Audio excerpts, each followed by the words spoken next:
Hello friends, ಎಲ್ಲರಿಗೂ ನಮಸ್ಕಾರ. ನಾನು ಇಂದು ನೀತಿ ಕಥೆಯನ್ನು ಹೇಳುವುದರ ಮುಖಾಂತರ ವಿಡಿಯೋ ಸ್ಟಾರ್ಟ್ ಮಾಡ್ತಾ ಇದ್ದೀನಿ. ಹೀಗೆ ಸಪೋರ್ಟ್ ಮಾಡಿ ಫ್ರೆಂಡ್ಸ್. ನಮ್ಮ ಚಾನಲ್ನ ಸಬ್ಸ್ಕ್ರೈಬ್ ಮಾಡ್ಕೊಳ್ಳಿ, ಹಾಗೆ ಲೈಕ್ ಮಾಡಿ, ಕಮೆಂಟ್ ಮುಖಾಂತರ ತಿಳಿಸಿ ನಿಮ್ಮ ಅನಿಸಿಕೆಗಳನ್ನು. ಇವಾಗ ನಾನು ಕತೆ ಹೇಳ್ತೀನಿ ನೋಡಿ ಫ್ರೆಂಡ್ಸ್. ಧಾರವಾಡದ ಅಂತಲೇ ಒಂದು ಹಳ್ಳಿಯಾಗ ಒಬ್ಬ ಅಜ್ಜ ಮೊಮ್ಮಗ ಇರ್ತಾರೆ. ಅಜ್ಜನ ಹೆಸರು ರಂಗಪ್ಪ. ಅವನಿಗೊಬ್ಬ ಚಿಕ್ಕ ಮೊಮ್ಮಗ ಇರ್ತಾನೆ. ಮೊಮ್ಮಗನ ಹೆಸರು ಅಶೋಕ ಒಂದಿನ ಗಾಳಿಪಟ ಹಾರಿಸ್ತಿರ್ತಾನೆ ರೀ. ಪಟ ಮರಕ್ಕೆ ಸಿಕ್ಕೋತೈತಿ.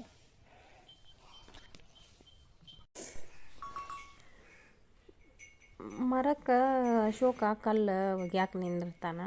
ಅಜ್ಜ ಅವನ ಕೆಲಸ ನೋಡಿ ಮೊಮ್ಮಗ ಕಲ್ಲು ಎಸಿತಾನಲ್ರಿ, ಮರದ ಮೇಲೆ ಹಣ್ಣು ಕೆಳಗೆ ಬಿದ್ದುಬಿಡ್ತೈತಿ. ಬಿತ್ತು ಅಜ್ಜ ಅದನ್ನು ನೋಡಿ ನಗಾಕತ್ತ. ಹೇಳಿದ್ರಿ ಅವ್ರು ನೋಡಿ, ಹುಡುಗನ ನೋಡಿ ಹೇಳಿದ, ಗೊತ್ತಾ, ಕೋಪದಾಗ ಮಾಡಿದ ಕೆಲಸ ಒಮ್ಮೊಮ್ಮೆ ಒಳ್ಳೆವು ಆಕ್ಕವು, ಒಮ್ಮೊಮ್ಮೆ ಕೆಟ್ಟದ್ದು ಆಕ್ಕವು. ಆದ್ರೆ ಬಹಳ ಸಲ ಕೆಡಕಾಗಿದ್ದು ಉಂಟು.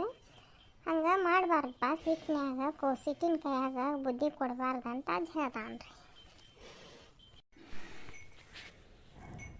ಆಯ್ತು ಅಜ್ಜ, ಇನ್ನು ಮುಂದೆ ನಾನು ಯಾವತ್ತೂ ಈ ರೀತಿ ಮಾಡೋದಿಲ್ಲ.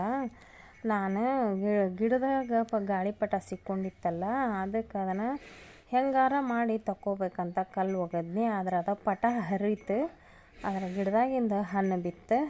ಇನ್ನೊಂದ್ಸಲ ಹಿಂಗೆ ಮಾಡೋಂಗಿಲ್ಲ. ಏನೋ ಕೆಲಸ ಮಾಡ್ಬೇಕಾದ್ರೆ ನಾನು ಯೋಚಿಸ್ತೀನಿ ಅಂತ ಹುಡುಗ ಏನು ಮಾಡ್ತಾನೆ ರೀ, ಶಾಂತವಾಗಿ ಯೋಚಿಸಿ ಕೆಲಸ ಮಾಡೋದನ್ನು ಅಭ್ಯಾಸ ಮಾಡ್ಕೊತಾನೆ, ಬೆಳೆಸ್ಕೊತಾನೆ ಫ್ರೆಂಡ್ಸ. ನೋಡಿ ಫ್ರೆಂಡ್ಸ, ಈ ಕಥೆಯಿಂದ ತಿಳಿಯುವ ನೀತಿ ಎಂದರೆ ಕೋಪಕ್ಕಿಂತ ಶಾಂತಿ ಭಾಳ ಬೆಲೆ ಬಾಳ್ತೈತೆ ಅಂತ ನೋಡ್ರಿ.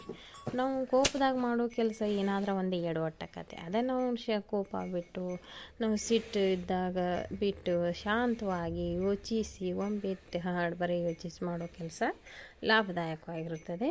Thank you friends.